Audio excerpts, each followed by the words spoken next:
नमस्कार विद्यार्थी मित्रांनो, मी महेश मस्के MPSC या यूट्यूब चॅनलवरती सर्वांचं स्वागत आहे। आज आपण कर रचना किंवा टॅक्स सिस्टीम हा एक महत्त्वाचा टॉपिक डिस्कस करणार आहोत। आणि सर्वांना माहिती आहे की दैनंदिन जीवनामध्ये प्रत्येकाला कुठे ना कुठे करांविषयी समस्या उद्भवत असते किंवा कर भरण्याची प्रत्येकाला कधी ना कधी वेळ आलेली असते। कुणी जॉब होल्डर्स असतील किंवा स्वतःचा व्यवसाय सुरू करणारे असतील, त्यांना तर दैनंदिन जीवनामध्ये कर भरावे लागतात, कारण कर रचनेशी कर व्यवस्थेशी त्यांचा नेहमी संबंध येत असतो। पण विद्यार्थ्यांना सुद्धा कर रचना हा त्यांच्या सिलेबसचा एक अतिशय महत्त्वाचा भाग आहे। मग ते MPSC असेल, UPSC असेल किंवा वेगवेगळ्या प्रकारच्या गट ब आणि क प्रकारच्या एक्झाम्स असतील, त्या सर्व सिलेबसमध्ये अर्थशास्त्राच्या एकूण जो काही घटक आहे त्या अर्थशास्त्राच्या घटकामध्ये कर रचना टॅक्स सिस्टीम हा एक अतिशय महत्त्वाचा टॉपिक असलेला आपल्याला दिसतो आणि प्रत्येक परीक्षेवर त्याच्यावरती प्रश्न असतात। आणि आधी सांगितल्याप्रमाणे प्रत्येकालाच आपल्या दैनंदिन जीवनामध्ये कुठे ना कुठे कर भरण्याची वेळ आलेली असते, कर रचनेशी कर व्यवस्थेशी संबंध आलेला असतो आणि त्यामुळे अनेकदा लोकांच्या मनामध्ये ही एक प्रश्न असतात की कर नेमके कोणत्या प्रकारचे आहेत, आपण जे भरतो तो कर कोणता आहे, किंवा वस्तू काही वेळा तुम्ही खरेदी करता आणि त्या वस्तूच्या किमतीमध्ये लिहिलेलं असतं की इन्क्लुझिव्ह ऑफ ऑल टॅक्सेस, बरोबर। म्हणजे तुम्ही बाजारातून कुठलीही वस्तू किंवा सेवा खरेदी केली तर त्याच्यावरती तुम्हाला टॅक्स हा कंपल्सरी भरावा लागतो। काही लोक असं म्हणतील की आम्ही विद्यार्थी आहेत, आम्ही काही टॅक्स भरत नाही। पण विद्यार्थ्यांनो लक्षात घ्या की याच्यामध्ये तुम्ही जन्माला आल्यापासून अगदी शेवटपर्यंत कर हे भरावे लागतात। मग डायरेक्ट कर सगळेजण भरतात असं नाही, मग इनडायरेक्ट टॅक्सेस पण असतात। आपण त्याच्यामध्ये पाहणार आहोत की डायरेक्ट टॅक्सेस आणि इनडायरेक्ट टॅक्सेस म्हणजे काय। सो अप्रत्यक्ष स्वरूपाचे किंवा प्रत्यक्ष अशा कुठल्या तरी एका प्रकारचा कर हा तुम्ही नेहमीच सुरुवातीपासून भरत असता आणि त्यामुळं त्याच्याविषयीची माहिती जागरूकता ही आपल्यामध्ये असायला पाहिजे। त्याचबरोबर कर भरत असताना काही वेळा लोकांचा एक संभ्रम असतो की कर कसे भरावेत। कर मुळात काही जणांना तर प्रश्न असा पडतो की मी कर का भरायचं, व्हाय शुड आय पे टॅक्स, बरोबर। आणि त्याच्यामुळं ही एक सगळी व्यवस्था आपल्याला लक्षात आली पाहिजे, म्हणून हा एक महत्त्वाचा टॉपिक आज आपण डिस्कस करत आहोत, कर रचना किंवा टॅक्स सिस्टीम। ओके, सो यातला पहिला मुद्दा आपण डिस्कस करणार आहोत तो म्हणजे कर म्हणजे काय, नेमकं कशाला कर म्हणायचं, व्हॉट इज टॅक्स। तर करांची एक सर्वसाधारण व्याख्या अशी दिलेली आहे, व्यक्ती आणि संस्थांवर सरकारने लादलेले सक्तीचे देणे म्हणजे कर। ही जवळपास सर्व अर्थतज्ञांमध्ये सगळीकडे मान्य झालेली अशी व्याख्या आहे।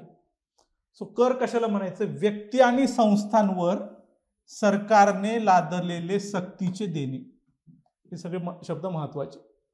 ओके, सो कर कुणावर आकारले जातात हा पहिला मुद्दा आहे, तो या व्याख्येमध्ये आपल्या लक्षात येतो। तर कर हे कुणावर असतात, व्यक्ती आणि संस्थांवर असतात। सो तुम्ही इंडिव्हिज्युअल असाल, एखादी कंपनी असाल, कॉर्पोरेशन, इन्स्टिट्यूट असाल, ह्या सगळ्यांवरती टॅक्स आकारला जातो। कर कोण आकारतं हे त्याच्यामध्ये महत्वाचं, हे लक्षात घ्या। कर आकारण्याचा अधिकार हा सरकारचा। ओके, त्यामुळं कर आकारणं हे सरकारचा अधिकार आहे, हे लक्षात घ्या। सरकारचा कायदेशीर अधिकार आहे,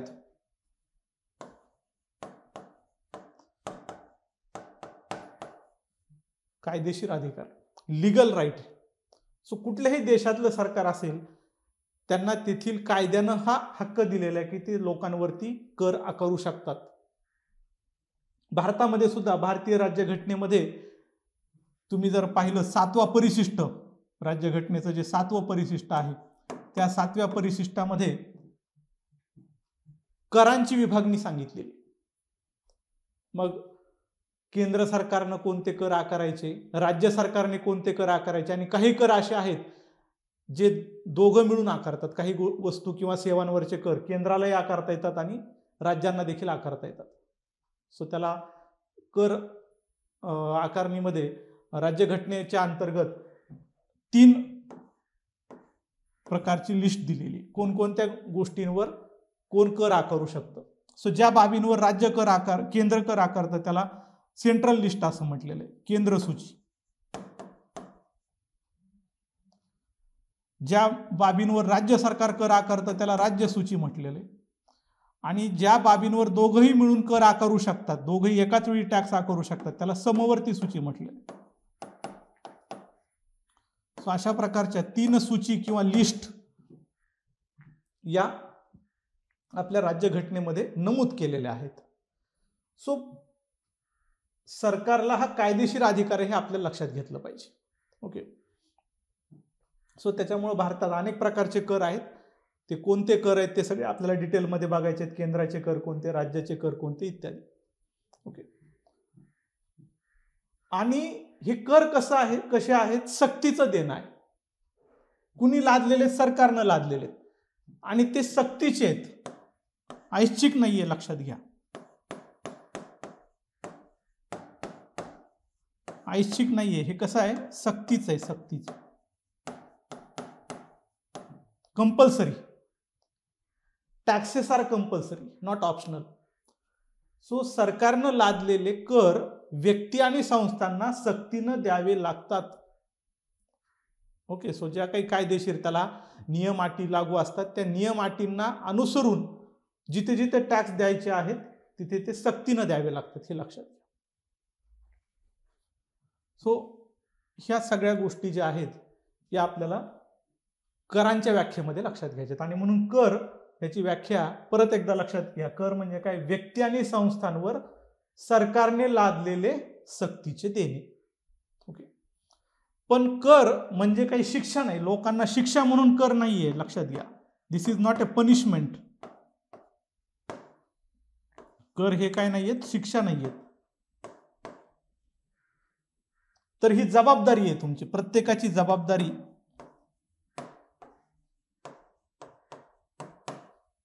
it is a responsibility. Okay. So त्या देशामध्ये राहणाऱ्या प्रत्येक व्यक्तीची ही जबाबदारी आहे की सरकारनं जे काही कर आकारलेले आहेत ते पे केले पाहिजेत. सो भारतीय राज्यघटनेमध्ये सुद्धा जे काही आपल्याला कर्तव्य सांगितलेले त्या कर्तव्यांचा किंवा जबाबदारीचा उल्लेख इथं आपल्याला लक्षात घेतला पाहिजे. ओके. त्यामुळं करांचं हे आपल्याला वैशिष्ट्य लक्षात घेतलं पाहिजे की कर हे व्यक्ती आणि संस्थांवर आकारलेले असतात, सरकारकडून आकारले जातात. कर आकारण्याचा कायदेशीर अधिकार सरकारला आहे. भारतीय राज्यघटनेत तो 7व्या सूचीमध्ये किंवा 7व्या परिशिष्टामध्ये त्याचा उल्लेख नमूद केलेला आहे. कर हे ऐच्छिक नसतात तर ते सक्तीचे आहेत, कंपल्सरी पे करावे लागतील. आणि करांची आकारणी ही नागरिकांना शिक्षा म्हणून आकारलेले नाही तर ती नागरिकांनी जबाबदारी म्हणून पे करायची आहेत. ओके. आणि मुळात सरकार कर का आकारतं? फक्त घटनेनं अधिकार दिलेत म्हणून का? मुळात घटनेनं सरकारला का अधिकार दिले? कारण की कुठलेही लोकशाही किंवा घटनात्मक सरकारमध्ये आपल्याला लक्षात घ्यायचं आहे की सरकारवर काय जबाबदारी आहे? कल्याणकारी राज्य निर्माण करण्याची जबाबदारी.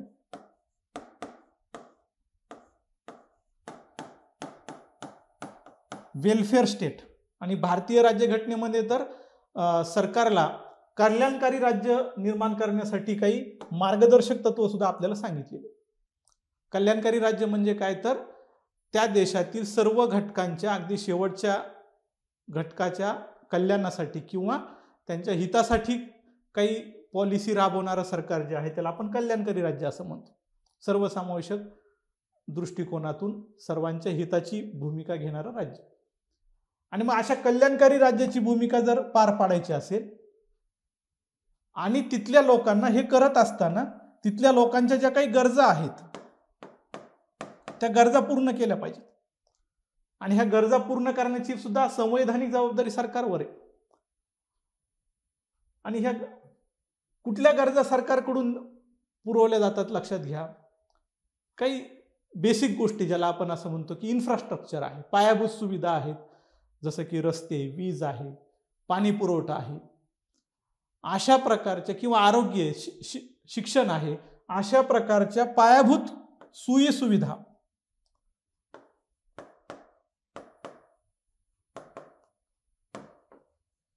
ह्या पायाभूत सोयी सुविधा पुरवण्याची जबाबदारी प्रत्येक सरकारवर असते. आणि ते पुरवण्यासाठी काय करावं लागतं, सरकारला काही खर्च करावा लागतो, एक्सपेंडिचर करावं लागतं, कारण त्याच्याशिवाय ह्या सोयी सुविधा उपलब्ध होणार नाही.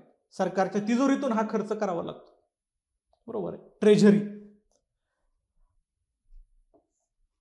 सो त्या खर्चातून ज्या काही सोयी सुविधा निर्माण होतात त्या कुणाला मिळतात, त्या देशातील लोकांना आणि संस्थांना मिळतात, उपलब्ध असतात.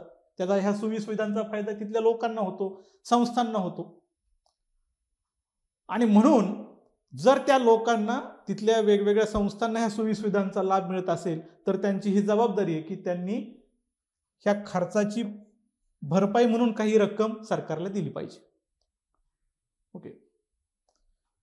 सो त्या दृष्टीनं करांची आकारणी ही सक्तीची आहे आणि लोकांची जबाबदारी पण आहे.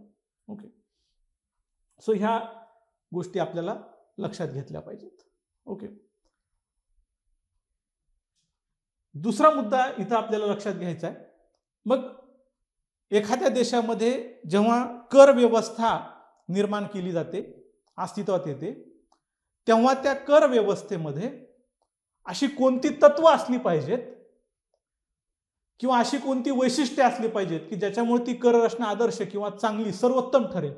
सर्वोत्तम कर रचना जर आपल्याला तयार करायची असेल तर असली पाहिजे, तर ती आदर्श कर रचना ठरेल किंवा सर्वोत्तम कर रचना ठरेल असं आपण म्हणूया.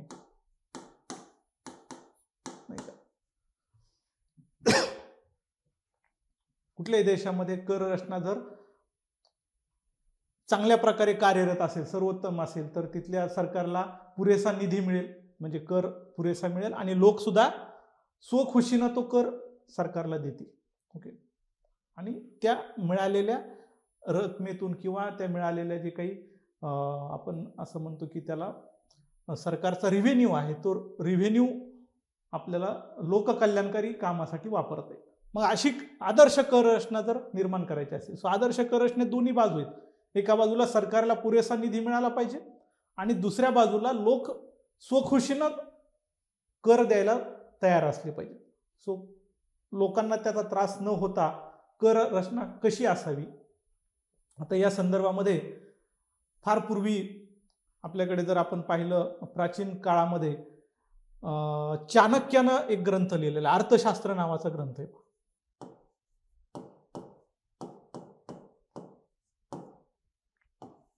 ठीक आहे.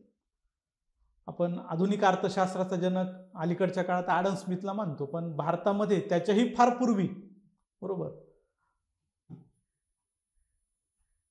चाणक्य यानं अर्थशास्त्र नावाचा हा ग्रंथ लिहिलेला आहे. आणि ह्या ग्रंथामध्ये त्यांनी एक कल्याणकारी राज्य निर्माण करण्यासाठी कर रचना कशी असावी, सरकारनं कर कसा गोळा करावा, कोणकोणत्या गोष्टींवर कर आकारावा, याचं एक इत्थंभूत वर्णन या ग्रंथामध्ये त्यानं केलेलं आहे चाणक्यानं. त्याला म्हणजे चंद्रगुप्त मौर्याचा हा गुरु आहे, पहा, नाही का.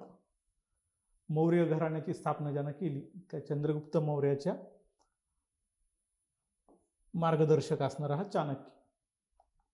सो मौर्य कालखंड त्या काळामध्ये लिहिलेला हा ग्रंथ आहे. आणि याच्यामध्ये चाणक्यानं अतिशय एक महत्वाचं उदाहरण दिलेलं आहे की कर कसे आकारले गेले पाहिजेत, करांची कर कसे गोळा केले पाहिजे. तर तो त्याच्यामध्ये असं सांगतो की जसं एखाद्या फुलामध्ये असणारं मधु किंवा मधमाशा अलगदपणे ते गोळा करतात आणि त्या फुलांना कुठलीही इजा होऊ देत नाहीत, त्या प्रकारे त्या मधमाशीच्या प्रवृत्तीनं सरकारनं कर गोळा केले पाहिजे. ओके. सो हे आपल्याला लक्षात घ्या की त्याच्यामध्ये त्यांनी सरकारचा दृष्टिकोन कसा असावा हा सांगितलेला, म्हणजे लोकांना त्रास न देता त्यांच्याकडनं कर गोळा करायचा आणि तिजोरीमध्ये सुद्धा पुरेसा निधी सरकारला असला पाहिजे. त्यामुळं आदर्श कर रचना कशी असावी याची काही तत्व चाणक्याच्या या विवेचनामध्ये आपल्याला ऑलरेडी सापडतात. म्हणजे लोकांना त्रास नाही झाला पाहिजे, लोकांची गैरसोय नाही झाली पाहिजे, ते सोयीस्कर असले पाहिजेत, अशी काही तत्व चाणक्यानं सुरुवातीलाच सांगून ठेवलेली आहेत आपल्याला असं दिसतं. आणि तीच आजच्या काळामध्ये सुद्धा आदर्श कर रचनेची वैशिष्ट्ये म्हणून आपल्याला अभ्यासता येतात. त्यामुळं आज घडीला आदर्श कर रचना कोणती असावी, त्या कर रचनेत कोणते वैशिष्ट्य असावेत, तर ही आपल्याला एकूण 8 वैशिष्ट्ये आपल्याला दिसतात. ओके, सो याच्यामध्ये पहिली 4 जी तत्व आहेत, सो आदर्श कर हे कसे असले पाहिजेत, तर सोयीस्कर असावे, त्याच्यात निश्चितता असावी, समानता असावी आणि काटकसर असावी. तर हे पहिले 4 तत्व जे आहेत ही ॲडम स्मिथनं सांगितलेली तत्व आहेत, लक्षात घ्या. ॲडम स्मिथ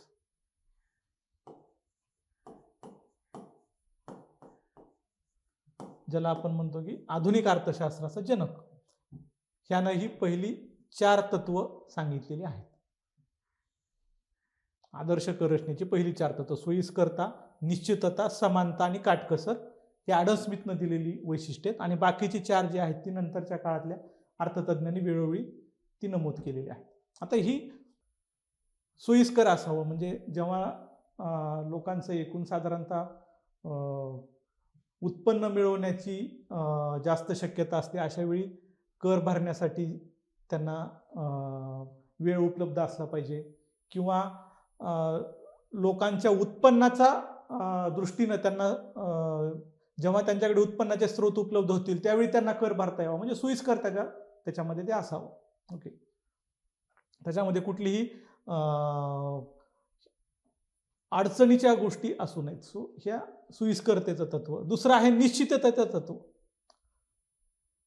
निश्चितता म्हणजे काय, तर कर किती भरायचा हे लोकांना आधीच माहिती असलं पाहिजे. किती भरायचा, कधी भरायचा, कुठे भरायचा.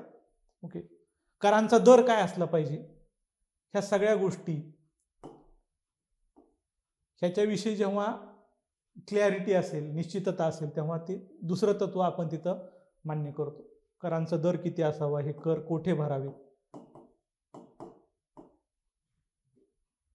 कधी भरावेत, ह्या सगळ्या बाबी स्पष्ट जर असतील तर लोक स्वखुशीनं कर भरतात आणि सरकारचं उत्पन्न सुद्धा वाढतं. तिसरं तत्व ॲडम स्मिथनं सांगितलं समानता असावी. ह्या तत्वावर जास्त भर दिला ॲडम स्मिथ. समानता कोणत्याही कर रचनेमध्ये काय असली पाहिजे, तर समानता असली पाहिजे. समानता म्हणजे काय, तर त्या देशातील सर्व लोकांवर सारख्या पद्धतीनं कर आकारावा, म्हणजे कुणावर अन्याय होणार नाही. एकाच घटकावर तुम्ही खूप जास्त कर आकारला तर त्या घटकावरती, त्या समाज घटकावरती त्याच्यावर अन्याय होऊ शकतो. आणि म्हणून समानता असावी, सगळ्या लोकांवर करांचा बोजा सारखा पडला पाहिजे. बरोबर. तर ही समानता, ज्याच्यामुळं काय होईल की आर्थिक विषमता निर्माण होणार नाही आणि समानतेच्या पायावर आधारित असणारा समाज आपल्याला त्याच्यात तयार करता येऊ शकतो. चौथं तत्व आहे काटकसरीचं तत्व. काटकसर याचा अर्थ असा आहे की सरकार जेव्हा कर आकारणी करतं तेव्हा सरकारला सुद्धा आकारणीसाठी काही खर्च येतो. कर गोळा करायला सुद्धा काही पैसा खर्च करावा लागतो सरकारला. हा खर्च कमीत कमी कसा होईल, म्हणजे कमीत कमी खर्चात जास्तीत जास्त कर गोळा करणं, ह्याला आपण काटकसरीचं तत्व असं म्हणतो. सो हे सुद्धा महत्वाचं मानलेलं आहे. 5वं तत्व आहे उत्पादकतेचं, प्रोडक्टिव्हिटी, कॅनन ऑफ प्रोडक्टिव्हिटी.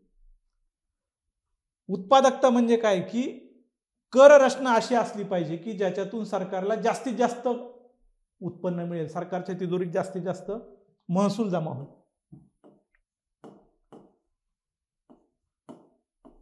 महसुलात वाढ करणारं जे काही कर व्यवस्था आहे ती उत्पादक असते, प्रोडक्टिव्ह असते.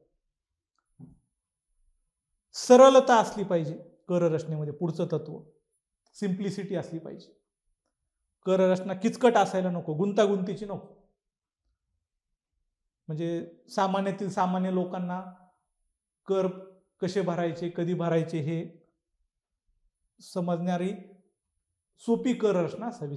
थोडक्यात सरलता म्हणजे काय, कर रचना कशी असावी, सोपी असावी, इझी असावी, गुंतागुंत त्याच्यात नकोय, किचकटपणा नकोय. म्हणजे लोक काय करतील, स्वेच्छेनं कर भरतील. बऱ्याचदा कर टाळण्यामागे हा पण एक विषय असतो की कर रचना जर फार गुंतागुंतीची असेल, खूप सारे प्रकारचे डॉक्युमेंट्स, खूप साऱ्या प्रकारच्या प्रोसेसेस फॉलो करावे लागत असतील, तर लोक म्हणतात की ठीक आहे, त्यापेक्षा कर न भरलेला बरा. बरोबर. म्हणून सरलता असेल तर सरकारचं उत्पन्न, महसूल वाढतो. लवचिकता असली पाहिजे. कर रचना ही रिजिड नकोय, लवचिक असली पाहिजे, फ्लेक्झिबल असली पाहिजे. आणि लवचिकता याचा अर्थ काय की करांचे दर हे गरजेनुसार तुम्हाला बदलता आले पाहिजेत. म्हणजे एकच एक फिक्स रेट तुम्ही म्हटलं की 10% टॅक्स आकारायचा तर कायमस्वरूपी 10% आकारायचा असं नाही. हा करांचा दर तुम्हाला गरजेनुसार कमी किंवा जास्त करता आला पाहिजे. मग काही वेळा देशातील आर्थिक स्थिरता बाधित होते किंवा काही वेळा देशामध्ये आर्थिक उन्नती येते, तर आर्थिक उन्नतीच्या काळात करांचे दर तुम्ही वाढवले तरी चालतील. किंवा देशात जर मंदीसारखी परिस्थिती असेल तर थोडा करांचा दर आपल्याला कमी करावा लागतो, म्हणजे उद्योगांना प्रोत्साहन वगैरे मिळतं. लोक जास्त खर्च करून अर्थव्यवस्थेला चालना देता येते मंदीच्या काळात, आणि म्हणून अशा वेळी कर कमी करता आले पाहिजेत किंवा गरजेनुसार कर वाढवता आले पाहिजेत. तर ह्याला आपण म्हणतो लवचिकता. ओके. लोकांच्या गरजेनुसार सुद्धा करांमध्ये बदल करता आले पाहिजे. ओके. लोकांच्या गरजा कशा आहेत, त्यांच्यात उत्पन्नात किंवा त्यांच्या एकूण जीवनमानात काही बदल झालं तर त्यानुसार करांमध्ये बदल होणं हे अपेक्षित असतं. ओके. सो लवचिक कर रचना ही कुठल्याही देशामध्ये स्वीकारली जाते. आणि शेवटचं तत्व जे आहे ते विविधता, डायव्हर्सिटी. सो कर आकारत असताना अनेक प्रकारचे कर तिथं अस्तित्वात असले पाहिजेत.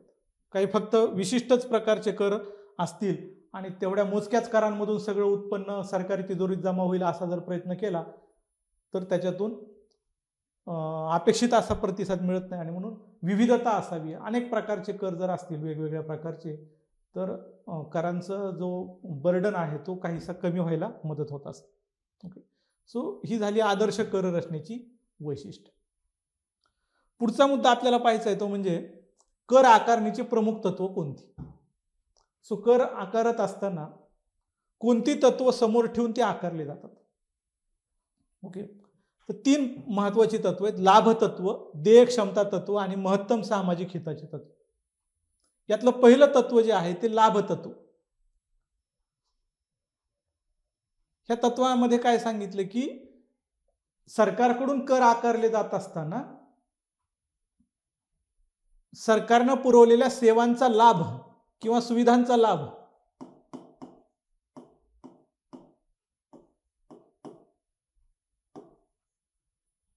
लोकांना किती प्रमाणात मिळाला आणि कुणाला मिळाला. ओके.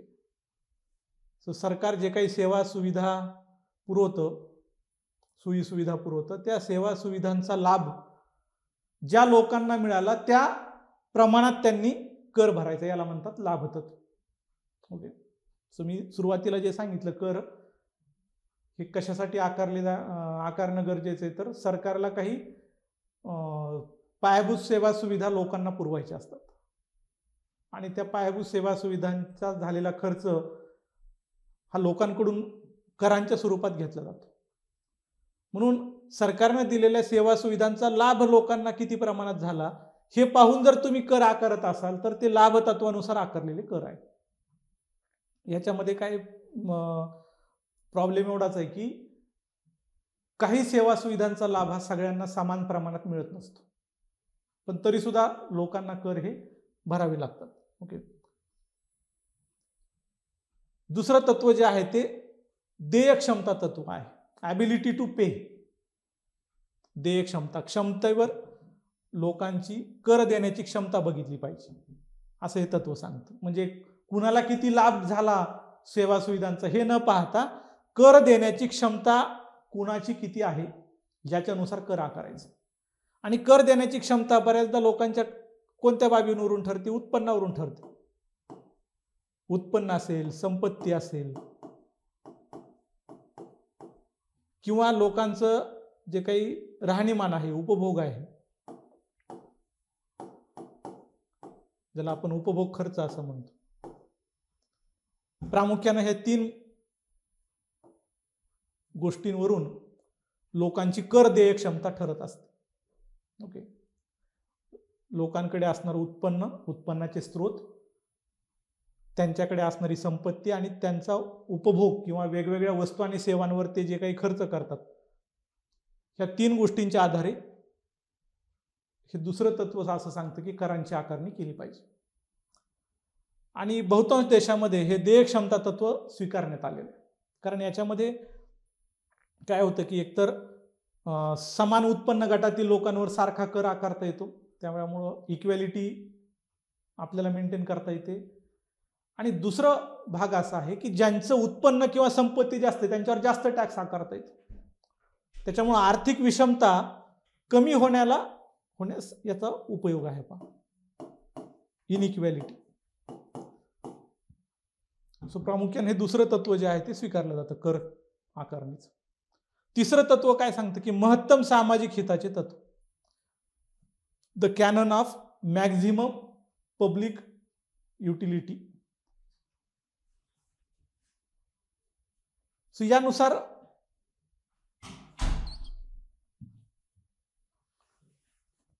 काय सांगितलं जातं की कर आकारणी करत असताना कोणाला किती लाभ झाला हे पाहिलं जाऊ नये, किंवा कर देण्याची क्षमता न पाहता देशाचं जास्तीत जास्त किंवा समाजाचं महत्तम हित कशामध्ये आहे, महत्तम हा शब्द आहे, महत्तम सामाजिक हित, समाजाचं महत्तम हित लक्षात घेऊन काही वेळा टॅक्स पे करावे लागतात. ओके, तर तिथं तुमचं लाभ कुणाला किती मिळाला हे पाहिलं जात नाही किंवा क्षमता पाहिली जात नाही, तर समाजाचं एकूण भलं होत असेल तर त्या सेवा सुविधांसाठी काही कर आकारणी केली जाते. ओके, सो हे तिसरं तत्व आहे.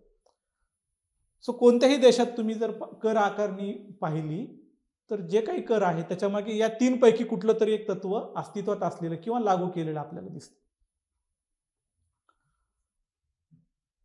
पुढचा मुद्दा आहे मग करांचा दर किती असावा. ओके, सो कर कसे आकारायचे, कोणत्या तत्वाच्या आधारे आकारायचे हे तर आपण पाहिलं. आता हे जे काही कर आकारायचे त्यांचा दर किती असला पाहिजे, रेट, हा महत्वाचा मुद्दा आहे. कारण करांच्या दरावरून बऱ्याचदा सरकारचं उत्पन्न वाढेल का कमी होईल असं आपल्याला लक्षात येतं. ओके, तर या दृष्टीनं कॉलिन क्लार्क या अर्थतज्ञानं असं मत मांडले की करांचा जास्तीत जास्त दर किती असला पाहिजे, तर राष्ट्रीय उत्पन्नाच्या जास्तीत जास्त 25% असला पाहिजे, 25%. त्या देशाचं जे काही राष्ट्रीय उत्पन्न आहे, नॅशनल इन्कम आहे, ह्या नॅशनल इन्कमच्या राष्ट्रीय उत्पन्नाच्या मॅक्झिमम 25% तुम्ही कर आकारा, ह्याच्यापेक्षा जास्त नाही. सो कोणत्याही देशामध्ये जे काही राष्ट्रीय उत्पन्न असतं, GDP ज्याला आपण म्हणतो, त्या राष्ट्रीय उत्पन्नाच्या 25% कर तुम्ही गोळा केले पाहिजे. याच्यापेक्षा जास्त कर आकारले तर लोकांजवळ बचत करण्यासाठी पैसा शिल्लक राहणार नाही आणि लोक खर्च करायला जास्त धजावणार नाहीत. लोकांनी खर्च कमी केले किंवा मूलभूत गरजांवरचे खर्च कमी केले तर उत्पादनाच्या मागणीवर परिणाम होतो. उत्पादनाची मागणी कमी झाली तर त्याच्यातून रोजगार निर्मिती कमी होईल आणि अंतिमतः त्या देशाचं जे काही राष्ट्रीय उत्पन्न आहे ते राष्ट्रीय उत्पन्न प्रभावित होईल.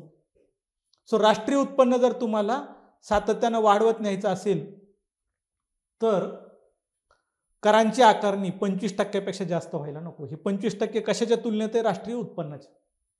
सो एक साधारणतः त्यांनी ठोकताळा सांगितलं की साधारण एवढं करांचा दर ठेवा तुम्ही. अर्थात हे तत्व अनेक विकसित देशामध्ये स्वीकारलेले आहे. पहा, विशेषतः अमेरिकेसारखा जो देश आहे, या देशांनी ह्या तत्वानुसार कर आकारणी यापूर्वी केलेली आपल्याला पाहता येते. पण भारतासारख्या देशामध्ये खरं तर ही लिमिट पाळणं शक्य होत नाही, कारण आपल्याकडे आर्थिक विषमता खूप आहे आणि लोकांच्या उत्पन्नामध्ये खूप स्तरभेद आहे. ओके, म्हणून हे सरसकट 25% तत्व भारतासारख्या विकसनशील देशामध्ये किंवा गरीब राष्ट्रामध्ये फारसं आपल्याला पाहता येणार नाही. दुसरं, या दृष्टीनं करांचा दर किती असावा याचं एक मार्गदर्शन आपल्याला आर्थर लाफेर या अर्थतज्ञानं पण सांगितलेलं आहे. त्यानं लाफेर वक्र नावाचा एक कन्सेप्ट दिला, आर्थर लाफेर. सो हा आर्थर लाफेर काय म्हणतो की करांचा दर तुम्ही वाढवत नेलात तर एका विशिष्ट मर्यादेपर्यंत कर उत्पन्न किंवा करांचा महसूल वाढतो, पण त्या मर्यादेनंतर जर तुम्ही करांचा दर वाढवत नेलात तर मात्र महसूल जो आहे तो कमी होतो. ओके, सो या दृष्टीनं एक ग्राफ आपल्याला तिथं लक्षात घ्यायचं.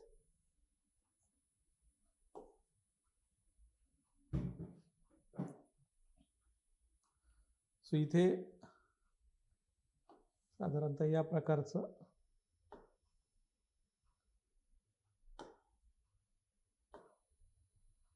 आपल्याला एक संबंध दिसतो की इथं जर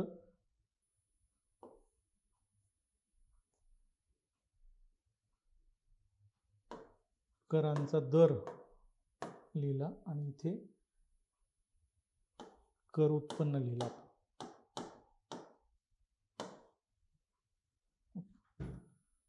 सो आर्थर लाफेर काय म्हणतो की करांचा दर जर तुम्ही वाढवत नेलात तर एका विशिष्ट मर्यादेपर्यंत तुमचं उत्पन्न वाढतं, कर उत्पन्न वाढतं. इथे जर असं तुम्ही पाहिलं की समजा इथून 0% पासून तुम्ही सुरुवात केली करांचा दर आणि हा वाढवत नेला 1%, 2% वगैरे वगैरे, तर एक पॉइंट ऑफ टाइम असा येईल की ह्या पॉइंट ऑफ टाइमला करांचा दर झाल्यानंतर तुमचं करांचं उत्पन्न वाढत जाऊन एक मॅक्झिमम लेवलला ते आलेलं असेल.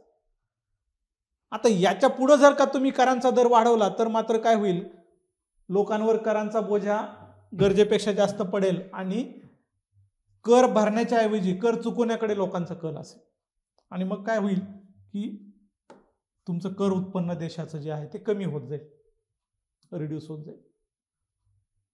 आणि म्हणून सरकारला जर मॅक्झिमम कर गोळा करायचे असेल तर तो एक विशिष्ट दर आपल्याला त्या प्रत्येक देशानं ठरवला पाहिजे की कोणत्या दरापर्यंत कर वाढवला तर आपल्याला जास्तीत जास्त इन्कम मिळेल. सो आर्थर लाफेरने एक सर्वसमावेशक तत्व सांगितलं की करांचा एक महत्तम दर असावा की जिथं सरकारला मिळणारं कर उत्पन्न महत्तम राहील. तर हा मुद्दा आहे की करांचा दर किती असावा या दृष्टीनं. त्याच्यानंतर पुढचा मुद्दा आपल्याला लक्षात घ्यायचा आहे तो म्हणजे करांचं वर्गीकरण. ओके, सो जे काही कर आपण पाहतो कोणत्याही देशामध्ये, करांचा कर कुणावर आकारले जातात आणि त्या करांचा भार कुणावर पडतो ह्या दृष्टीने जर पाहिलं तर करांचं वर्गीकरण दोन पद्धतीनं करता येतं. एक म्हणजे प्रत्यक्ष कर आणि दुसरं म्हणजे अप्रत्यक्ष कर. ओके, सो प्रत्यक्ष करांना आपण म्हणतो डायरेक्ट टॅक्सेस आणि हे इनडायरेक्ट टॅक्सेस.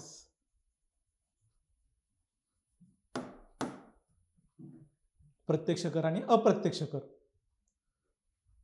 सो प्रत्यक्ष कर कशाला म्हणायचं आपण कंपॅरेटिव्हली हे समजून घेऊ. ओके, आणि अनेक ठिकाणी ह्या संकल्पना येतात, डायरेक्ट टॅक्स, इनडायरेक्ट टॅक्स. लोकांमध्ये बऱ्याचदा गैरसमज असतो, प्रत्यक्ष कर कसे भरायचे, अप्रत्यक्ष कर कसे, त्याचे एक्झाम्पल्स कोणते, ते सगळ्या गोष्टी आपण इथे पाहूया. ओके, सो पहिला मुद्दा, पॉइंट ऑफ फर्स्ट डिफरन्स जर आपण इथं पाहिला, सो प्रत्यक्ष कर कशाला म्हणायचं, ज्या करांमध्ये करांचा आघात आणि करांचा भार एकाच व्यक्तीवर किंवा एकाच ठिकाणी पडतो अशा करांना आपण प्रत्यक्ष कर असं म्हणूया. ओके, करांचा आघात आणि करांचा भार एकाच ठिकाणी किंवा एकाच व्यक्तीवर. सो करांचा आघात आणि करांचा भार म्हणजे काय. ओके, सो करांचा आघात याला इंग्रजीमध्ये शब्द टॅक्स इन्सिडन्स किंवा इन्सिडन्स ऑफ टॅक्स आणि करांचा भार म्हणजे बर्डन ऑफ टॅक्स. बघा, एक उदाहरणातून आपण समजून घेऊया करांचा आघात आणि कर भार याच्यात काय फरक आहे. तुम्ही समजा सरकारनं एका XYZ व्यक्ती आहे त्याला 10% इन्कम टॅक्स त्याला आकारलेला आहे. ओके, 10%. सो ह्या इन्कम टॅक्स कुणी भरायचं, ह्या 10% इन्कम टॅक्सचा आघात कुणावर पडला, म्हणजे सरकार ह्याची वसुली कुणाकडून करणार आहे, त्या विशिष्ट व्यक्तीकडून करणार आहे, बरोबर, इंडिव्हिज्युअल कडून करणार आहे, कुणी असेल ते XYZ व्यक्ती.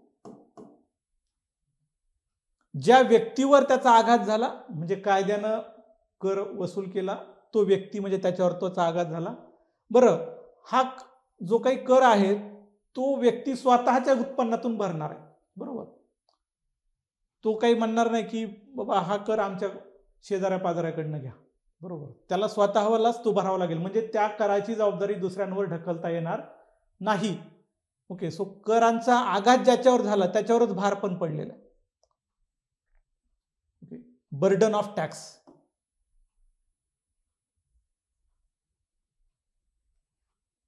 सो करांचा आघात आणि भार एकाच व्यक्तीवर पडत असेल तर तो झाला डायरेक्ट टॅक्स.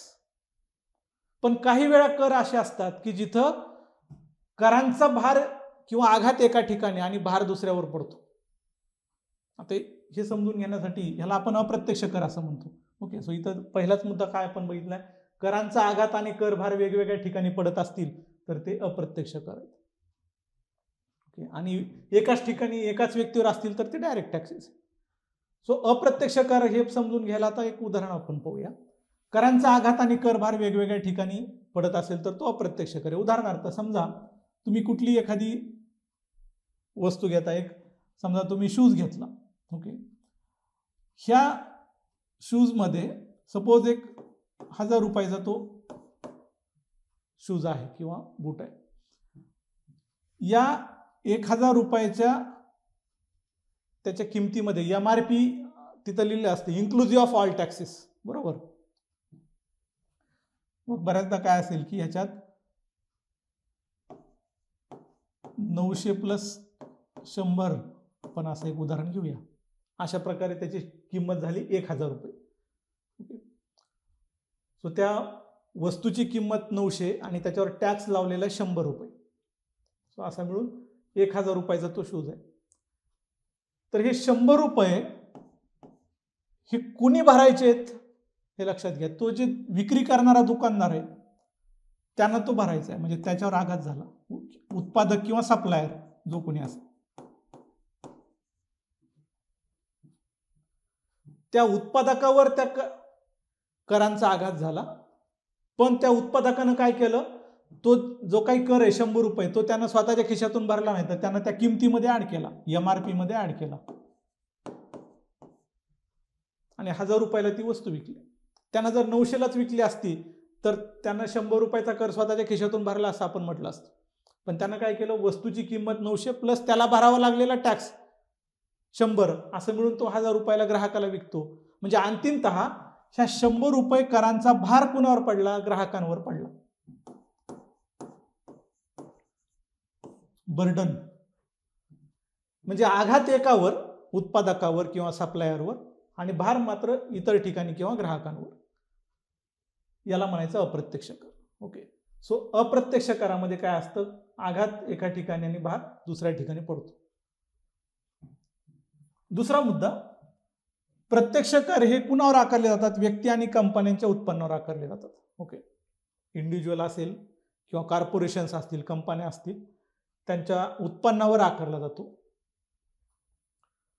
आणि अप्रत्यक्ष कर कुणावर आकारले जातात, वस्तू आणि सेवांचं उत्पादन, वितरण आणि उपभोग ज्या ज्या ठिकाणी होईल त्या त्या ठिकाणी अप्रत्यक्ष कर आकारले जातात. ओके, मग वस्तू आणि सेवांचं उत्पादन करणारा उत्पादक त्याला इनडायरेक्ट टॅक्स असतो, त्याचा सप्लायर कोणी असेल त्याच्यावरती इनडायरेक्ट टॅक्स लागतो, आणि अंतिम जो त्याचा ग्राहक असतो त्याच्यावरती उपभोग घेण्यासाठी जो कर आहे तो सुद्धा अप्रत्यक्ष कर. सो अप्रत्यक्ष कर हे तिन्ही पातळ्यांवर आकारले जातात, उत्पादन, वितरण आणि उपभोग. तिसरा मुद्दा आहे, अप्रत्यक्ष कर हे अहस्तांतरणीय आहेत. ओके, अहस्तांतरणीय आहेत, नॉन ट्रान्सफरेबल आहेत. याचा अर्थ असा आहे की प्रत्यक्ष करांची जबाबदारी इतरांवर ढकलता येत नाही.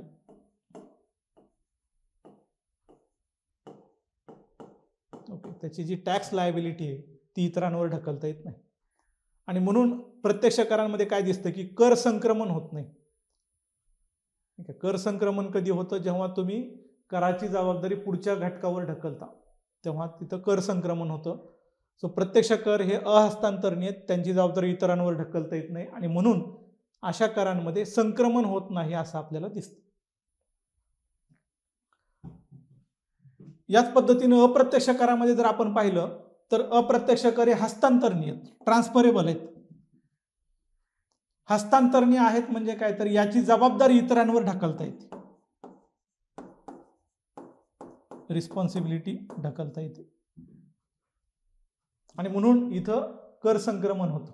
ओके, वरती आपण जे उदाहरण सांगितलं की उत्पादकाला 100 रुपये टॅक्स त्याच्यावर आघात झाला पण त्यानं भार कुणावर टाकला, ग्राहकांवर. तसंच ही जबाबदारी जर इतरांवर ढकलता येत असते तर ही हस्तांतरणीय आहेत.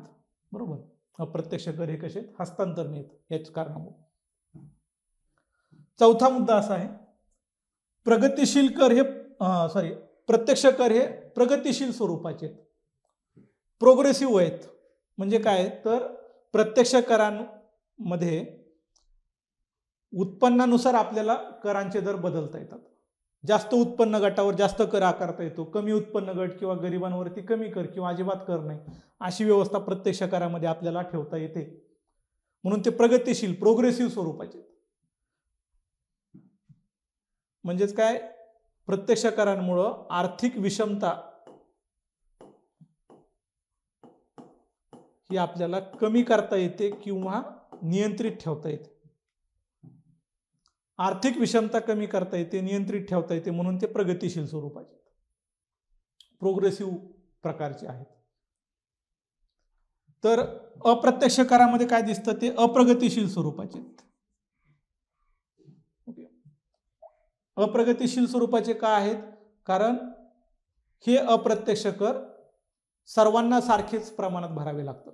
ओके, मग ते गरीब असतील, श्रीमंत असतील, मध्यमवर्गीय असतील, हे सर्वांना सारख्या प्रमाणात भरावे लागतात. आणि सर्वांना सारख्या प्रमाणात जर कर भरायचे असतील तर साहजिकच त्यातून काय होईल, आर्थिक विषमता वाढीस लागू शकते, इनइक्वॅलिटी वाढते, म्हणून त्याला अप्रगतिशील स्वरूपाचे कर म्हटले. ओके, सो त्यांचं ते अंतर्गत वैशिष्ट्यच आहे की कुठलाही अप्रत्यक्ष कर हा अप्रगतिशील स्वरूपाचा असतो अंतिमतः, आणि प्रत्यक्ष कर हा जर योग्य प्रकारे तो आकारण्यात आला तर तो प्रगतिशील स्वरूपाचा राहील, त्याच्यातून आर्थिक विषमता आपल्याला कमी करायला मदत होऊ शकते. पुढचा फरकाचा मुद्दा आहे, प्रत्यक्ष करामध्ये जनतेमध्ये जागरूकता जास्त आहे या करांविषयी. ओके, सो तुम्ही दरवर्षी जर पाहिलं बजेट आल्यानंतर सगळ्या लोकांचं लक्ष कशावरती लागलेलं असतं की आम्हाला इन्कम टॅक्स किती भरावा लागेल, इन्कम टॅक्स काही कमी झाला का, किंवा कुठली सवलत डिडक्शन काही सरकारनं अनाऊन्स केलं का, कर सवलत काही दिली का. कारण लोकांच्या थेट खिशातून तो पैसा जाणार आहे, म्हणजे प्रत्यक्ष करांचा परिणाम लोकांच्या दैनंदिन जीवनावर होतो, हे लक्षात घ्या, डेली लाईफवरती होत असतो. आणि म्हणून या करांविषयी सर्व लोक जागरूक असतात. ओके, मात्र अप्रत्यक्ष कराविषयी काय दिसतं आपल्याला की अप्रत्यक्ष कराविषयी लोकांमध्ये फारशी जागरूकता नसते, कारण याचा डायरेक्ट परिणाम लोकांच्या दैनंदिन जीवनावर झालेला लगेचच दिसत नाही. म्हणजे अप्रत्यक्ष कर जर वाढवला तर लगेचच काही तुम्हाला त्याचा दैनंदिन जीवनावर परिणाम दिसेल असं नाही, त्याचा लोकांच्या जीवनावर परिणाम होतो पण त्याला काही अवधी जातो. आणि म्हणून या अप्रत्यक्ष करांविषयी लोकांमध्ये फारशी जागरूकता नसलेली आपल्याला दिसते, आणि त्यामुळे असं दिसतं की अप्रत्यक्ष करामध्ये वाढ केली तरी त्याला फारसा काही विरोध होत नाही. मात्र डायरेक्ट टॅक्सेसमध्ये थोडी जरी वाढ केली, काही बदल केले की लगेचच त्याला काही विरोध झालेला आपल्याला दिसतो. ओके, पुढचा मुद्दा आहे फरकाचा, तो म्हणजे प्रत्यक्ष कर हे तुलनेनं गैरसोयीचे असतात. गैरसोयीचे कुणाच्या दृष्टीनं, लोक आणि सरकारच्या दृष्टीने. ठीक आहे, लोकांना विशेषतः सरकारच्या दृष्टीने हे जास्त गैरसोयीचे आहेत. ओके, डायरेक्ट टॅक्सेस, कारण ती कर गोळा करण्यासाठी सरकारला जी काही यंत्रणा आहे ती एक तर खर्चिक आहे, आणि दुसरं म्हणजे लोकांसाठी सुद्धा ते बऱ्याचदा गैरसोयीचे वाटू शकतात. ठीक आहे, अर्थात तिथली कर रचना कितपत सुलभ केलेली आहे ह्याच्यावर पण ते अवलंबून आहे. जर ती व्यवस्था जास्त किचकट असेल, अनेक प्रकारच्या प्रक्रिया लोकांना फॉलो कराव्या लागत असतील, अनेक फॉर्म्स कागदपत्र द्यावी लागत असतील, तर ती गैरसोयीची वाटू शकते आणि त्यामुळे प्रत्यक्ष करांमध्ये बऱ्याचदा लोकांमध्ये नाराजी राहिलेली आपल्याला दिसते. या उलट आपल्याला असं दिसतं की डायरेक्ट टॅक्सेस हे सोयीचे सुलभ आहेत. ओके, तो कर भरताना लोकांना काही जाणवत पण नाही. म्हणजे एखादी वस्तू घेतली, आपण विकत घेतली, तर आपल्याला ही ध्यानात येत नाही की आपण 100 रुपयाचा टॅक्स तिथं देऊन आलो, बरोबर. आणि म्हणून हे लोकांनाही सोयीचे आहेत, सरकारलाही त्याची वसुली करणं बऱ्याचदा सोयीचं असतं, कारण थेट उत्पादक सप्लायर यांच्याकडून तो पैसा त्या सरकारला गोळा करता येतो, त्याचं अकाउंटिंग चांगल्या पद्धतीनं व्हेरीफाय करता येतं. सो हे सगळे फरकाचे मुद्दे आहेत. ओके, सो करांचं वर्गीकरण या पद्धतीनं जर आपण पाहिलं तर हे दोन प्रमुख प्रकार आहेत, डायरेक्ट टॅक्स प्रत्यक्ष कर आणि अप्रत्यक्ष. करांचं वर्गीकरण आणखी एका पद्धतीनं आपल्याला करता येतं, ते आपण पुढच्या आता मुद्द्यामध्ये पाहणार आहोत. दरानुसार, करांच्या दरानुसार सुद्धा आपल्याला करांचं वर्गीकरण करता येतं. ह्या 3 पद्धतीमध्ये आहे, प्रगतिशील, अप्रगतिशील आणि प्रमाणशील स्वरूपाचे कर. ओके, सो प्रगतिशील कर हे कशाला म्हणायचं बघ, प्रोग्रेसिव्ह टॅक्सेस.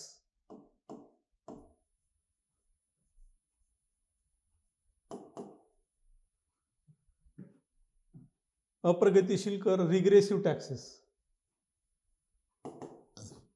आणि प्रमाणशील म्हणजे प्रोपोर्शनल टॅक्सेस.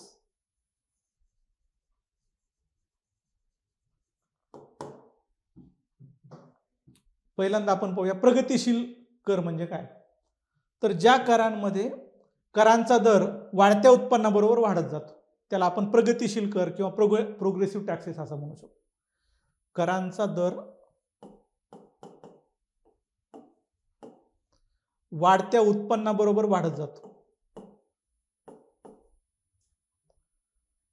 सो जेव्हा हे कर आकारले जातात प्रगतिशील स्वरूपाचे कर, ते कर आकारत असताना जसं लोकांचं उत्पन्न वाढतं, वरच्या उत्पन्न गटावर जास्त टॅक्स असतो, कमी उत्पन्न गटावर कमी टॅक्स असतो.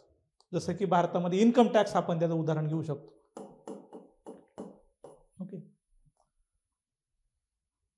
सो याच्यात इन्कम टॅक्स पूर्वीचं जर आपण पाहिलं तर 2.5 लाखापर्यंत 0% टॅक्स होता. त्याच्यानंतर काय, त्याच्यामध्ये 10%, 20% अशा प्रकारे करांचा दर आपण वाढवत नेतो, 30% वगैरे. तर जसं इन्कम वाढेल तसं करांचा दर हा वाढत जातो. हे झाले प्रोग्रेसिव्ह, प्रगतिशील कर. ह्याला प्रगतिशील कर का म्हणायचं, कारण याच्यामुळं आर्थिक विषमता कमी होते किंवा नियंत्रणात ठेवता येते. Economic inequality. दुसरा प्रकार आहे अप्रगतिशील स्वरूपाचे कर, रिग्रेसिव्ह टॅक्सेस. अप्रगतिशील कर हे याच्या उलट आहेत प्रगतिशील. ह्या करांचा दर वाढत्या उत्पन्नाबरोबर कमी होत जातो.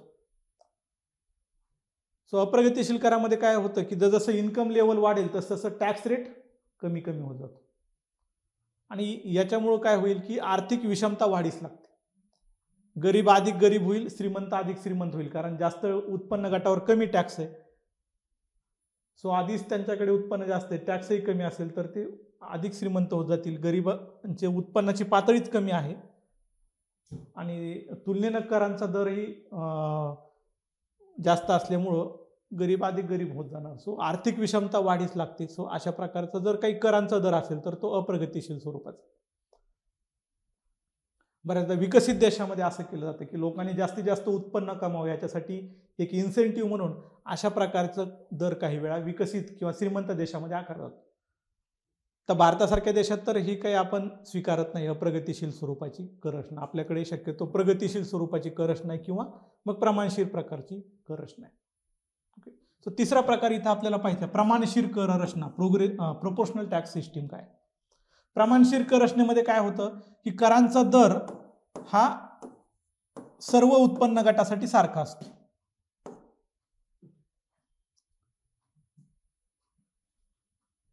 उत्पन्नात वाढ झाली किंवा उत्पन्न कमी असेल तरी सगळ्यांना सारखा दर आहे, समान करांचा दर. ओके, म्हणजे आपण असं म्हटलं की सगळ्यांना 10% इन्कम टॅक्स, सगळ्या उत्पन्न गटाला, श्रीमंतांना, मध्यमवर्गीयांना, गरिबांना, सगळ्यांना सारखाच टॅक्स जर तुम्ही लावला 10% तर तो प्रमाणशीर करांचा प्रकार आहे. ओके, प्रमाणशीर करांमुळे सुद्धा काय होईल की आर्थिक विषमता वाढू शकते, पण त्याच्यावरती आपल्याला नियंत्रण ठेवता येतं. ओके, आणि सरकारला कर उत्पन्न मिळवण्यासाठी प्रमाणशीर प्रकारचे करही काही वेळा आकारणी करणं आवश्यक असतं.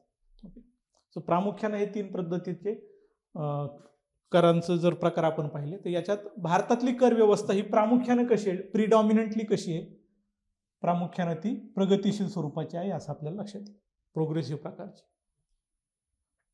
पुढचा मुद्दा बघूया, भारतातील करांचे वर्गीकरण.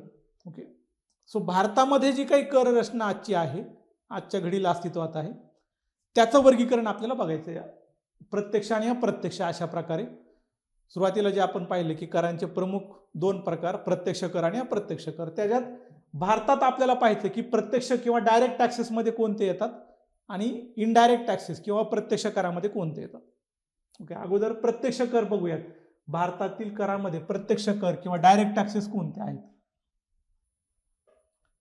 सो अनेक प्रकारचे कर भारतीय कर रचनेत अस्तित्वात आहेत. वेळोवेळी त्याविषयी कायदे, नियम, अटी सरकारनं लागू केलेले आहेत. त्यातला पहिला जर आपण बघितला तर तो आहे इन्कम टॅक्स किंवा प्राप्ती कर आहे.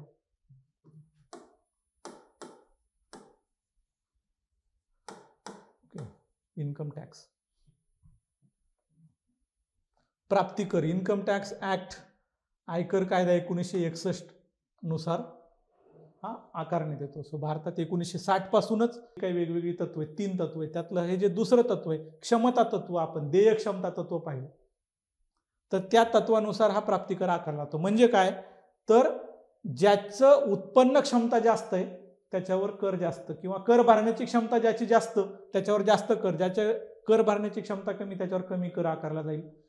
हे क्षमता तत्वानुसार प्राप्ती कर दिसतो. भारतातला दुसरा कर आहे तो म्हणजे महामंडळ कर किंवा कॉर्पोरेशन टॅक्स.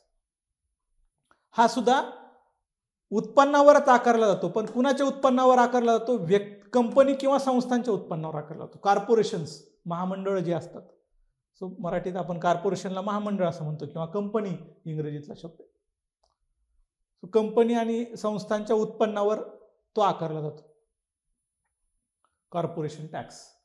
आणि हा कर सुद्धा आकारत असताना एक विशिष्ट मर्यादा ठेवली की वार्षिक उलाढाल किती कोटी असली पाहिजे, त्या मर्यादेच्या पुढं वार्षिक उलाढाल असणाऱ्याच कंपन्यांवर हा कॉर्पोरेशन टॅक्स आकारला जातो. आणि त्या मर्यादेच्या खाली जर तुमची वार्षिक उलाढाल असेल तर त्यांच्यावर हा कर आकारला जाणार नाही. ओके, पण आता ज्यांच्यावर कर आकारला जातो हा कॉर्पोरेशन कर, काही वेळा काय होतं की कायद्यामध्ये काही सवलती असतात किंवा काही वेगवेगळ्या प्रकारच्या इन्सेंटिव्ह त्याच्यामध्ये दिलेले असतात. त्या सवलतींचा फायदा घेऊन या कंपन्या काय करतात की जो काही टॅक्स भरायला पाहिजे तो सुद्धा भरत नाही. अर्थात ते काही इलिगल नाही आहे, कारण सरकारने दिलेल्या नियम अटीनुसारच त्या सवलतींचा फायदा त्यांनी घेऊन त्यांची जी काही करांची देयता आहे ती कमी केलेली असते. सो अशा वेळी जेव्हा सरकारला लक्षात येतं की ह्या कंपन्यांना महामंडळ कर लागू होतो पण दिलेल्या सवलतीमुळं त्यांच्याकडून आकारणी होत नाही, मग अशा वेळी त्या कंपन्यांवर एक दुसरा पर्यायी कर आहे, याला एक अल्टरनेटिव्ह म्हणून एक दुसरा कर आणलाय, त्याला मॅट म्हटलेलं. ओके, किमान पर्यायी कर, पहा मिनिमम अल्टरनेट टॅक्स, मॅटचं जे लॉंग फॉर्म आहे तो लक्षात घ्या, minimum alternate tax, MAT. So हा किमान पर्यायी कर कुणावर आकारला जातो, अशा कंपन्या आणि संस्थांवर ज्यांनी महामंडळ कर भरलेला नाही. ओके, त्यांना किमान पर्यायी कर हा आकारण्यात येतो. याची सुरुवात जी झालेली 1996-97च्या अर्थसंकल्पात त्यावेळेचे अर्थमंत्री पी चिदंबरम यांनी या कराची सुरुवात केली. ओके, त्यानंतर तिसरा कर आपण बघूया इथं व्याज कर आहे, इंटरेस्ट टॅक्स. व्याजकर कायदा 1974 नुसार तो आकारला जात होता. आता 2004-1 पासून तो रद्द आहे. ओके, सो म्हणजे सध्या व्याजकर कायदा अस्तित्वात नाही, पण व्याजकर नावाचा कर राज्यघटनेत त्याचा उल्लेख आहे. भविष्यात सुद्धा सरकारला कधी वाटलं तर या प्रकारचा कर पुन्हा सुरू होऊ शकतो. त्यामुळे ते फक्त आपल्याला माहिती असावं कोणकोणत्या पद्धतीचे कर भारतात अस्तित्वात होते किंवा आहेत. सो व्याजकर हा एक आहे, इंटरेस्ट टॅक्स. हा व्याजकर कशावरती आकारला जातो की जे काही बँकांना मिळणारं व्याजाची रक्कम आहे त्या व्याजाच्या रकमेवर, स्थूल रकमेवर हा आकारला जातो. ओके, पुढचा आहे खर्च कर, एक्सपेंडिचर टॅक्स आहे. पहा,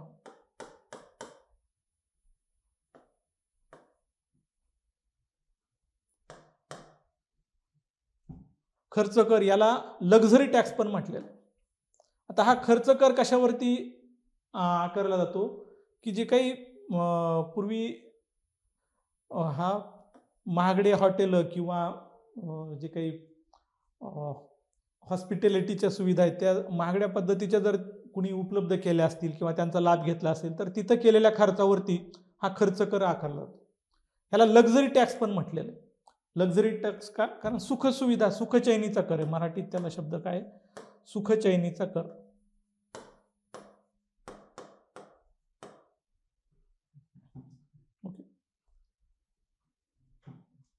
याची सुरुवात 1958 पासून झालेले प्रोफेसर कॅल्डॉर यांनी त्याची शिफारस दिली होती आणि त्यावेळी अर्थमंत्री टी कृष्णमाचारी यांनी तो लागू केलेला.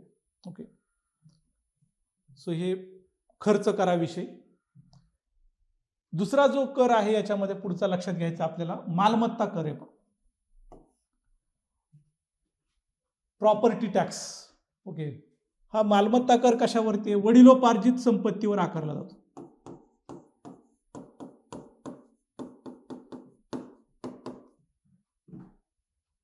ठीक आहे, 1957 पासून याची सुरुवात झालेली आहे. 85 पासून तो रद्द केला कारण त्याच्यापासून मिळणारं उत्पन्न सातत्यानं कमी होत गेलं, वसुलीचा खर्च त्याचा जास्त होता. सो मालमत्ता कर नंतरच्या काळात अस्तित्वात राहिला नाही. तो नंतर वेगळ्या पद्धतीनं तो आकारला जातो आजच्या काळामध्ये. संपत्ती कर आहे पुढचा, वेल्थ टॅक्स आहे. 57-58 पासून त्याची सुरुवात झाली. संपत्ती कर हा कशावरती? व्यक्तीच्या संपत्तीवर आकारला जातो.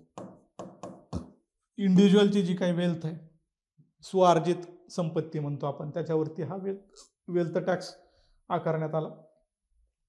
92-93च्या अर्थसंकल्पात एक बदल असा केला की उत्पादक संपत्तीवरचा कर हा त्याच्यामध्ये दिसतो आपल्याला. त्याच्यात बदल केला की अनुत्पादक संपत्तीवरचा कर आणि उत्पादक संपत्तीवरचा कर.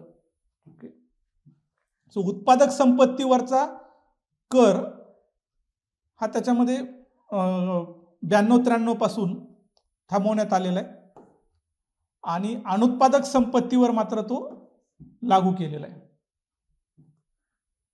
ओके, त्याला किंवा त्याच्यावरती तो चालू ठेवला. उत्पादक संपत्ती म्हणजे काय? ज्याच्यातून व्यक्तीला काही शाश्वत स्वरूपाचं इन्कम मिळतं. मग अशा संपत्तीवरती संपत्ती कर रद्द करण्यात आला 92-93च्या अर्थसंकल्पात. आणि दुसऱ्या प्रकारची जी संपत्ती ती अनुत्पादक संपत्ती म्हणजे तुमची जमीन असेल किंवा सोनं नाणं असेल ज्याच्यावर काही ज्याच्यातून काही इन्कम तुम्हाला विशेष असं मिळत नाही, अशा अनुत्पादक संपत्तीवर तो मात्र चालू ठेवलेला आहे. उत्पादक संपत्तीत तुम्ही शेअर्स वगैरे म्हणू शकता. सो अशा प्रोडक्टिव्ह वेल्थवरचा टॅक्स काढला आणि अनप्रोडक्टिव्ह वेल्थवरचा टॅक्स चालू ठेवलेला आहे. 15-16 मध्ये त्याच्यात अजून काय बदल केला की हा पूर्णच रद्द केलेला आहे. वेल्थ टॅक्स सगळ्याच काढून टाकण्यात आला 15-16च्या अर्थसंकल्पात. सो आज घडीला आपल्याला असं दिसतं की वेल्थ टॅक्स नावाचा एक स्पेशल वेगळा कर आपल्याकडे नाही. ओके, मग हा कर कसा? वेल्थवरचा टॅक्स किंवा संपत्तीवरचा कर सरकार आता इन्कम टॅक्स म्हणून गोळा करतं. ठीक आहे, इवन मालमत्ता कर सुद्धा इन्कम टॅक्सचाच भाग म्हणून आज गोळा केला जातो.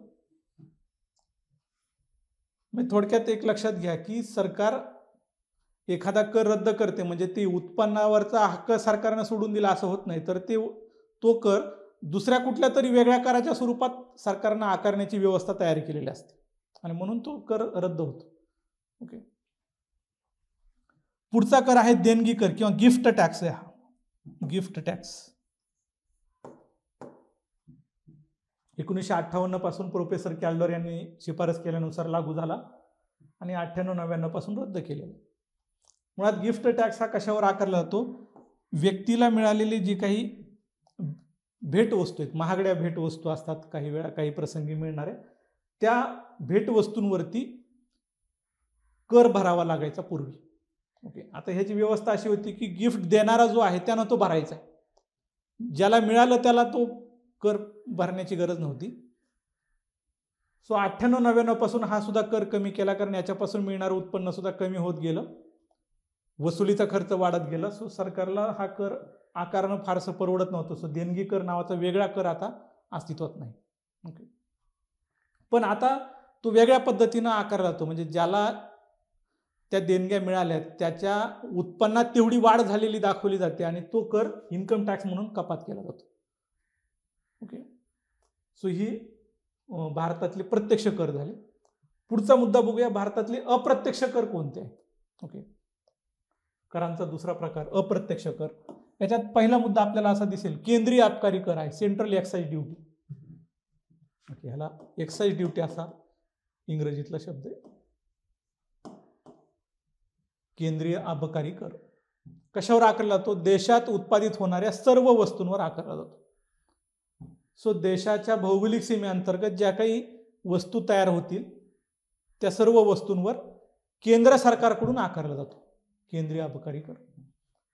ह्याला अपवाद काही वस्तू आहेत, त्या वस्तूंच्या उत्पादनावर केंद्राकडून कर आकारला जात नाही, तर तो राज्याकडून आकारला जातो.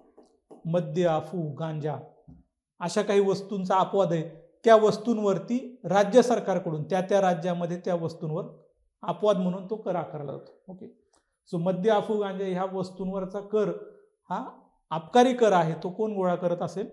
राज्य गोळा करत. आता इनडायरेक्ट टॅक्सेसमध्ये अलीकडच्या काळात खूप बदल झालेले आहेत. जीएसटी आल्यामुळे ह्यातले बरेचसे कर हे जीएसटी मध्ये आता विलीन झालेले आहेत. आपल्याला पुढे जीएसटी पण आहे, लक्षात घ्या, जीएसटी पण आपल्याला अभ्यासायचं. सो दुसरा जो कर आहे याच्यामध्ये सीमा शुल्क आहे, कस्टम ड्युटी.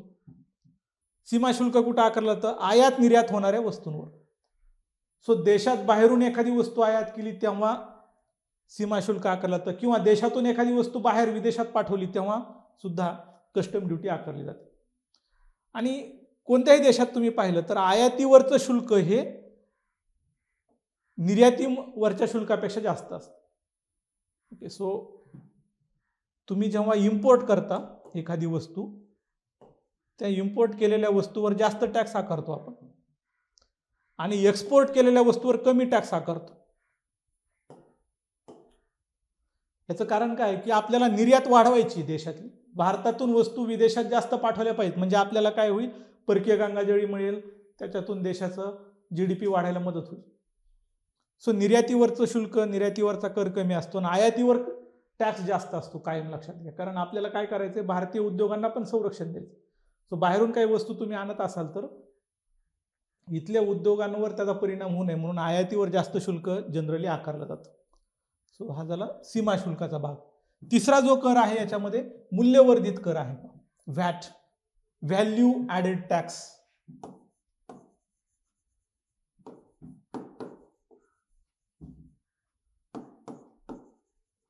मूल्यवर्धित कर याची सुरुवात जर आपण पाहिली 1 एप्रिल 2005 पासून झालेली आहे. मूल्यवर्धित कर लागू करणारं पहिलं राज्य हरियाणा आणि शेवटचं राज्य UP, उत्तर प्रदेश. सो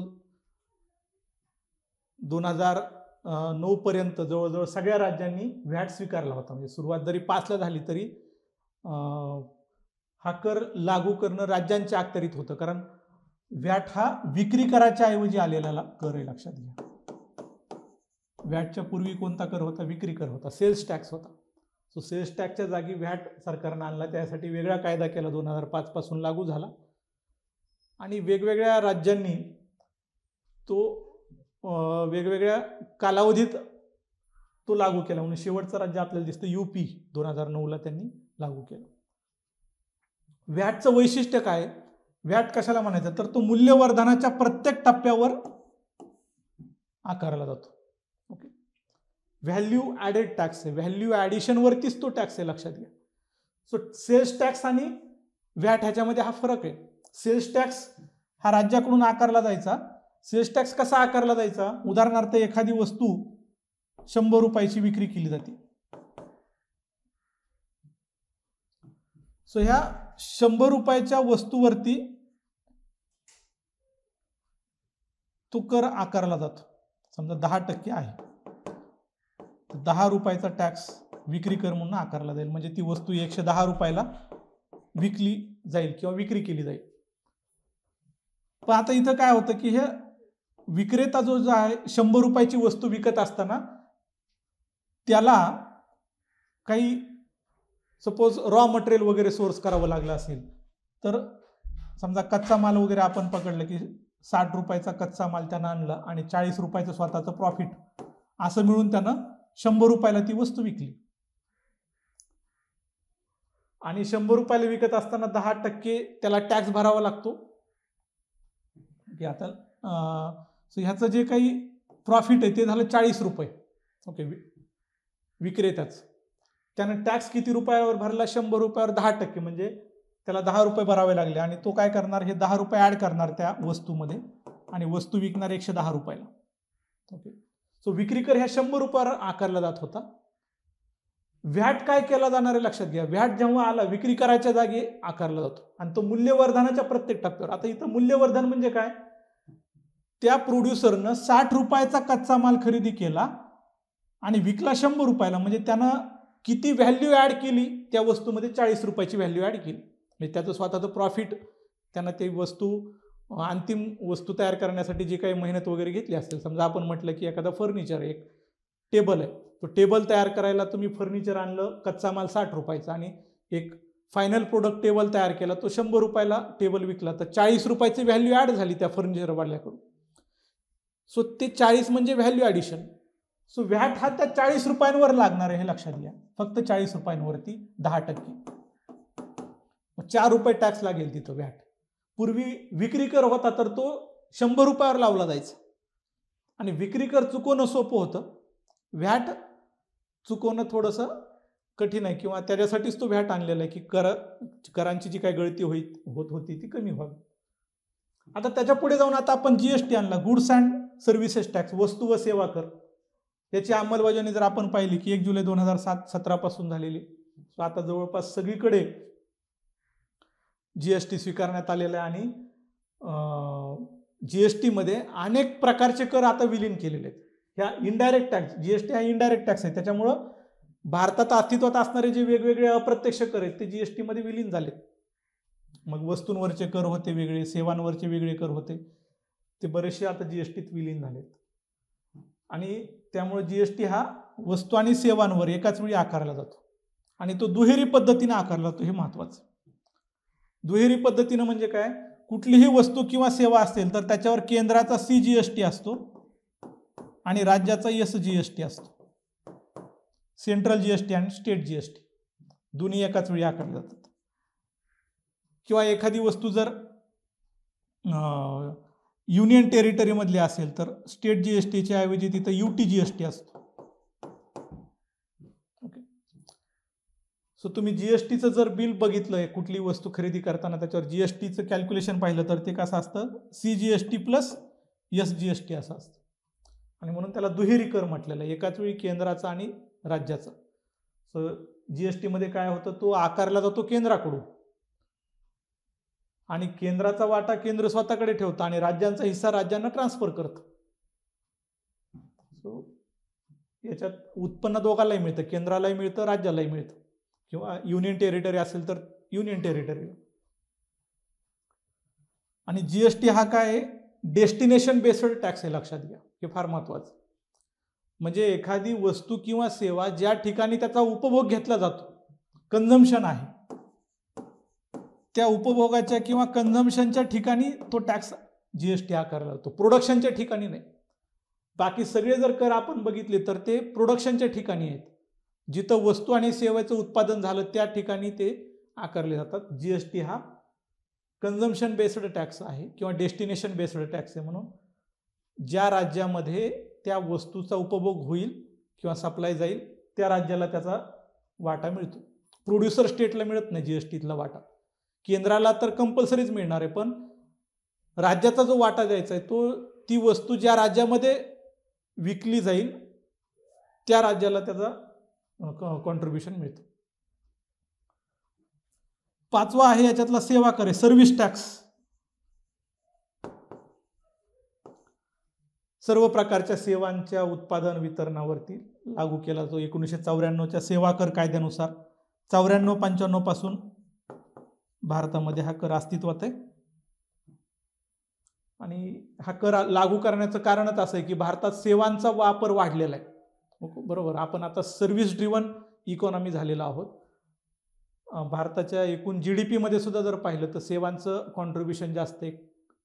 करांमध्ये सुद्धा पाहिलं आपण तर सेवा कराचं कॉन्ट्रीब्युशन वाढत चाललेलं आहे, म्हणून सेवांसाठी वेगळा कर आकारला गेला. 2012 पासून काय की याच्यासाठी नकारात्मक यादी केंद्र सरकारकडून प्रकाशित केली जाते दरवर्षीच्या बजेटमध्ये. कारण काय की आज इतक्या वेगवेगळ्या प्रकारच्या सेवा आहेत की कोणत्या सेवांवर कर आहे हे सांगण्यापेक्षा कोणत्या सेवांवर कर नाही किंवा कोणत्या सेवा करातून वगळल्यात हे सांगणं जास्त सोपं आहे, म्हणून त्याला निगेटिव्ह यादी म्हटलं. निगेटिव्ह यादीत काय असतं, ज्या सेवांवरून कर ज्या सेवा करातून वगळल्यात अशा सेवांची यादी ही नकारात्मक यादीमध्ये दिसते. 2012 पासून ती नकारात्मक यादी प्रकाशित केली जाते. ओके, हे झाले भारतातले इनडायरेक्ट टॅक्सेस, अप्रत्यक्ष कर. पुढचा मुद्दा पाहूया, राज्यांचे कर कोणते. आता हे तर आपण आधीचे सगळे पाहिले प्रामुख्याने केंद्राचे कर होते, आता राज्य सरकारचे सुद्धा कर आहेत काही. ओके, मी सुरुवातीला जर सांगितलं की घटनेमध्ये केंद्राचे कर आणि राज्यांचे कर कोणते ते स्वतंत्र त्याचं विश्लेषण आहे. सो त्याच्यानुसार राज्यांचे सुद्धा कर बघताना आपल्याला 2 कॅटेगरीमध्ये पाहता येतात, डायरेक्ट टॅक्सेस आणि इनडायरेक्ट टॅक्सेस. बरोबर, प्रत्यक्ष कर आणि अप्रत्यक्ष कर. काही महत्वाचे कर इथं आपण पाहणार आहोत राज्यांच्या अखत्यारीत असणारे. प्रत्यक्ष करामध्ये पाहूया, पहिलं उदाहरण आहे कृषी उत्पन्न कराचं, agriculture income tax. Okay, so त्या राज्यामधले जे काही कृषीपासून उत्पन्न मिळतं त्याच्यावरती हा कर असतो. तर जनरली भारतात कोणतंही राज्य ॲग्रिकल्चर टॅक्स आकारत नाही. शेतीपासून मिळणारं उत्पन्न हे करमुक्त असतं, हे लक्षात घ्या. दुसरा जो त्याच्यातला कर आहे तो व्यवसाय कर आहे, प्रोफेशन टॅक्स आहे. प्रोफेशन टॅक्स हा कशावर, वेगवेगळ्या प्रकारच्या व्यवसायांवर आकारला जातो. ओके, जे काही वेगवेगळे व्यवसाय आहेत, डॉक्टर्स, इंजिनियर्स, ॲडव्होकेट, हे सगळे प्रकारचे व्यवसाय करणारे जे काही ज्याला आपण प्रोफेशनल्स असं म्हणतो त्यांच्या उत्पन्नावर हा व्यवसाय कर वेगळा आकारला जातो आणि तो राज्यांच्या अखत्यारीत येणारा विषय आहे. पुढचा आहे जमीन महसूल, लँड रेव्हेन्यू. ओके, जमीन महसूल हे जे काही त्या राज्यामधले जे काही कृषी खालचं क्षेत्र आहे, ॲग्रिकल्चर लँड आहे, त्या ॲग्रिकल्चर लँडमधून जे काही उत्पादन होतं त्याच्या साधारणतः एक ग्रॉस व्हॅल्यूवरती जमीन महसूल आकारला जातो. ओके, सो हा इन्कम टॅक्स नाही आहे, हा जमीन महसूल आहे, म्हणजे तिथल्या तो लँड प्रॉपर्टीवरती आकारलेला हा जमीन महसूल आहे. शहरी स्थावर मालमत्ता कर, शहरामधली स्थावर मालमत्ता, प्लॉट असेल, फ्लॅट असेल शहरामधला, त्याच्यावरती हा कर शहरी स्थावर मालमत्ता कर आकारला जातो. तो स्थानिक स्वराज्य संस्था किंवा राज्य सरकार यांच्याकडून गोळा केला जातो. टोल आहे त्याच्यामध्ये, व्हेकल टॅक्स ज्याला आपण म्हणू शकतो. सो राज्य सरकारकडून जे काही रस्त्यांची सुविधा पुरवली जाते त्याच्यावरून जाणाऱ्या वाहनांवरती आकारलेला हा टॅक्स आहे, व्हेकल टॅक्स. टोल म्हणून तो जास्त आपल्याला परिचित आहे. राज्यांच्या अखत्यारीतले काही अप्रत्यक्ष कर सुद्धा आहेत, इनडायरेक्ट टॅक्सेस पण आहेत. याच्यात मुद्रांक शुल्क आहे, स्टॅम्प ड्युटी.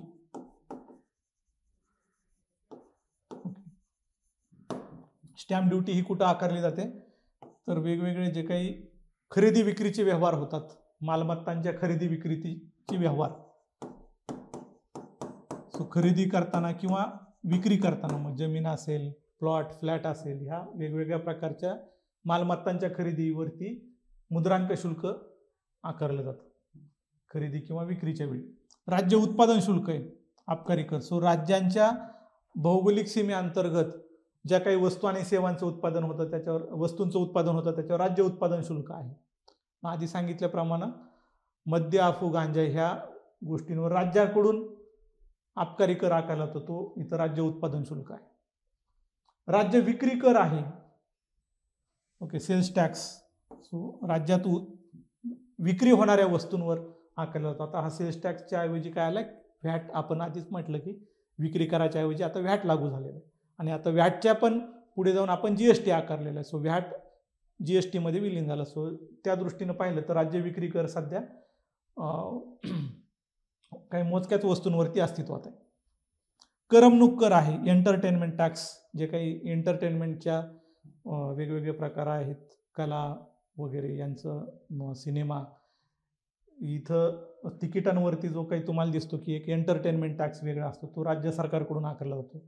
वीज कर आहे, वीज वापरावरचा कर. तुम्हाला जे इलेक्ट्रिसिटी बिल येतं त्याच्यावर जो इलेक्ट्रिसिटी टॅक्स असतो, युटिलिटी, तो राज्याकडून गोळा केला जातो.